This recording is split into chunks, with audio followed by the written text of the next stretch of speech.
เนาะสวัสดีครับวันนี้กะมาพบผมเนาะซูเนลเซลซาเนาะครับกะสิพาไว้อ่าย่ามมีโงหรือว่าคอนโดเนาะกะใส่ไว้แต่เมื่อวานแหละครับ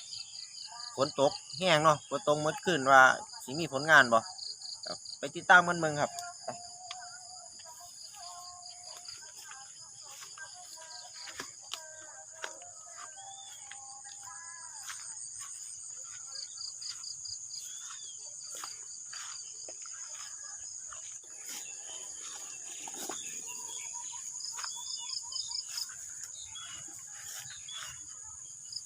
ยาวเนาะโอ้อีปูครับแค่เห็นแล้วครับแนวสิได้ครับเบิ่งว่ามันสิได้ปลาบ่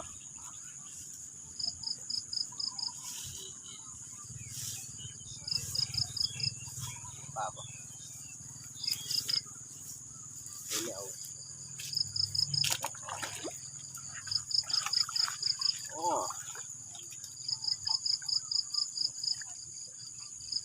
เขาอยู่ครับเขาอยู่พอได้อยู่ครับ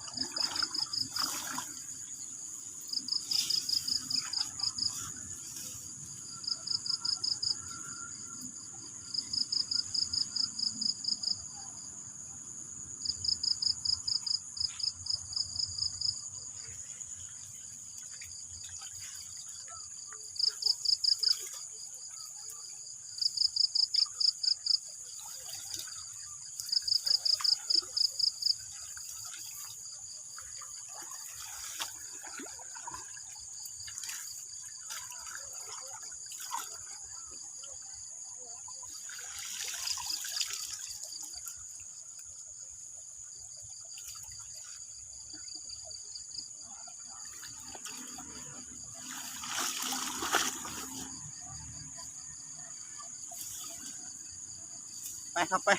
น้องไปผมจะพาไปเบิ่งผลงานนึงเถอะที่ออกให้เบิ่ง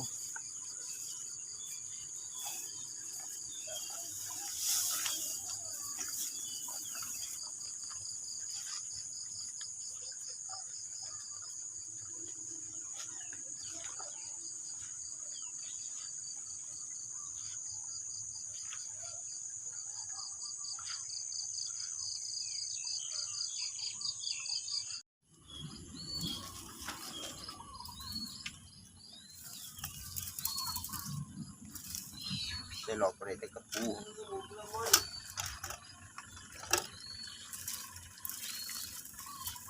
ลงไปไหม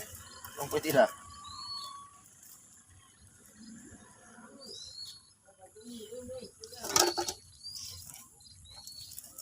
เดี๋ยวขาหักยอมหล่นเลยเดี๋ยวขามันจะหัก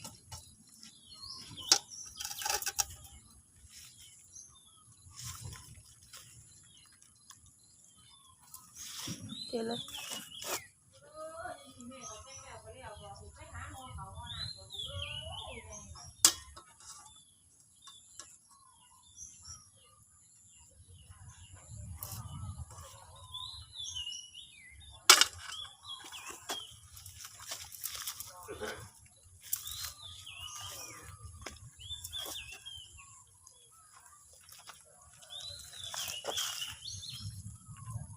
ให้รู้กัน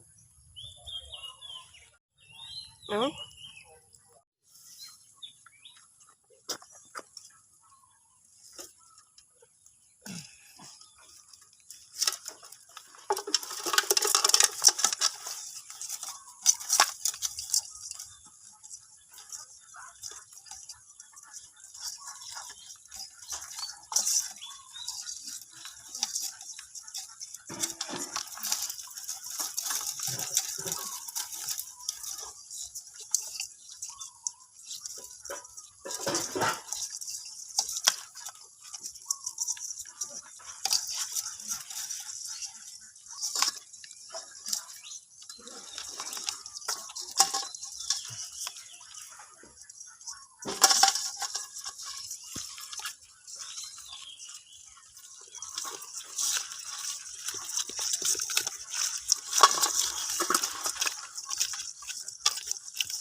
ครับก็ผลงานร่วมมื้อนี้ก็ได้ประมาณเท่านี้แหล้วครับ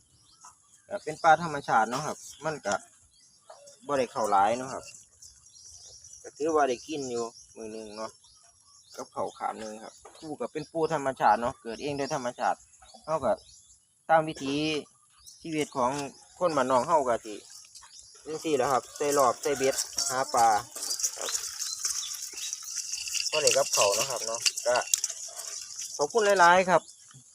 ที่ติดตามชมคลิปเนาะครับเนาะก็ฝากกดไลค์กดแชร์กดติดตามให้นำกดกระดิ่งไว้นำนะครับเนาะเพื่อเป็นกำลังใจเนาะครับเนาะเวลาผมมีคลิปมีหยังก็มันสิได้ขึ้นแจ้งเตือนให้เห็นเนาะครับเนาะก็ขอบคุณครับที่ติดตามรับชมคลิปครับ